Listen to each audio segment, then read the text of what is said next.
Film तो बंद नहीं होगी लेकिन झटका यहां जरूर लग सकता है। इस बार फिर से मुसीबत आई है राजकुमार संतोषी पर। नमस्कार, मेरा नाम है मनीष शर्मा और आप देख रहे हैं जंगमन रिएक्ट्स यानी @JGM रिएक्ट्स। आपको याद दिला दें, देओल परिवार से जुड़ी खबरों के लिए अब हमारे पास एक नया चैनल है @JGM देओल। प्लीज सब्सक्राइब कीजिए दोनों चैनल्स ताकि आपको हमारे वीडियोस लगातार मिल सके। तो ये film Lahore 1947 most awaited film, जनवरी में फिल्म आनी है। शूटिंग का काम कंप्लीट हो चुका है, अब पोस्ट प्रोडक्शन का काम जारी है। लेकिन जब फिल्म की शूटिंग शुरू हुई थी तब एक झटका लगा था, और जब फिल्म की शूटिंग कंप्लीट हुई है, पोस्ट प्रोडक्शन का काम शुरू होना है, तब एक झटका लगा है। और ये दोनों के दोनों झटके लगे हैं राजकुमार संतोषी को, जो फिल्म के डायरेक्टर हैं। भाई पब्लिक तो उम्मीद कर रही है कि राजकुमार संतोषी साहब आए हैं, दामनी, घातक, घायल, ये सब इनका जलवा दिखाई देगा। अब ऐसी फिल्म बन रही है जिसमें एक तरफ सनी देओल है, सामने शबाना आजमी है। क्या एक्टिंग की क्लास यहां पर बनेगी यार। मतलब वो सारी चर्चाओं का मुद्दा है कि भाई कितने रिकॉर्ड तोड़ेगी फिल्म, क्या होगा। लेकिन उन सबसे ऊपर बार बार घूम फिर के चेक बाउंस का केस सामने आ जाता है। फरवरी के अंदर हमने आपको खबर दी थी कि भाई राजकुमार संतोषी साहब मुश्किल में फंस सकते हैं। फंस गए हैं, फंस क्या सकते हैं भाई। 2 साल की सजा सुनाई गई है ऑलरेडी। ये है कि अपील का मौका होता है, ऊपरी कोर्ट में जाने का मौका होता है, तो वो थोड़ा टाइम बच जाता है कि मिल जाता है टाइम कि आगे चीजें करने के लिए। लेकिन फरवरी के अंदर जो मुसीबत थी उसका एक और वर्जन अब आ गया है जुलाई के अंदर। एक और केस आ गया है, ये भी चेक बाउंस का केस है। और इस बार जो है झूलन प्रसाद जो प्रोड्यूसर है, बेसिकली उन्होंने केस फाइल किया। दिल्ली के कोर्ट के अंदर ये मामला चल रहा है और कहा गया है कि भाई 1 करोड़ का मामला था। 1 करोड़ का चेक दिया गया था, किसकी तरफ से? राजकुमार संतोषी की तरफ से। लेकिन चेक बाउंस हो गया।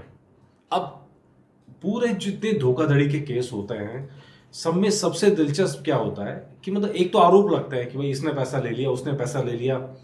फिर आपको वो आरोपों को साबित करना पड़ता है कि भाई किसके सामने पैसा लिया, ट्रांजैक्शन क्या हुआ, ये सारी चीजें फिर प्रूफ में आती हैं। लेकिन जब आपने चेक दे दिया तो ये साबित हो जाता है कि भाई पैसा लिया गया था। दोनों के दोनों केस में राजकुमार संतोषी साहब ऐसे ही उलझे हैं। पिछले केस में तो उनको बेल मिल गई थी, अब फिर से बेलेबल अरेस्ट वारंट जारी हो गया है। एक बार फिर से दिल्ली कोर्ट ने बेलेबल अरेस्ट वारंट जारी किया है और जाहिर तौर पर उनके पास मौका रहेगा जहां वो जमानत ले सकते हैं।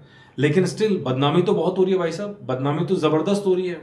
अब दिक्कत क्या है फिल्म से जुड़े हुए लोगों के साथ में, और खासकर राजकुमार संतोषी की बात करें, गांधी वर्सेस गोडसे पे वो फिल्म बनाना चाहते थे और ये जो लेन देन हुआ है इसी फिल्म को लेकर हुआ है। तो जो ये लेन देन हुआ 1 करोड़ रुपए का जो बताया जा रहा है कि भाई पैसा देना था, चेक दे दिया, लेकिन चेक बाउंस हो गया। उसके बाद मामला कोर्ट में गया।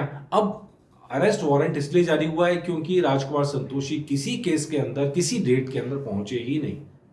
तो भाई अदालत क्या करेगी? अदालत तो फिर बेलेबल वारंट का जो इसमें बनता है वो जारी कर दिया।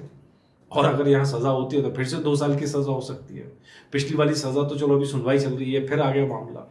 यार ऐसे तो मतलब गजब बदनामी हो रही है राजकुमार संतोषी साहब की। और जो झूलन प्रसाद कह रहे हैं वो कह रहे हैं कि अगेन कि भाई पैसा बड़े विश्वास के साथ दिया था, लेकिन वादे पे पूरा नहीं उतरे राजकुमार संतोषी साहब। चलिए अब वेट करते हैं। पिछली बार भी राजकुमार संतोषी साहब का बयान आया था, हमने आपको दिखाया था। एक बार फिर से उनकी टीम, जो वकीलों की टीम है, वो जवाब देगी। इस बार तो अदालत में कहा कि भाई हमारे पास नोटिस पहुंचा ही नहीं। अदालत ने कहा क्या फालतू की बात करो, 2 बार सम्मन सर्व हुआ है, इसी बेस पे वारंट जारी कर दिया गया।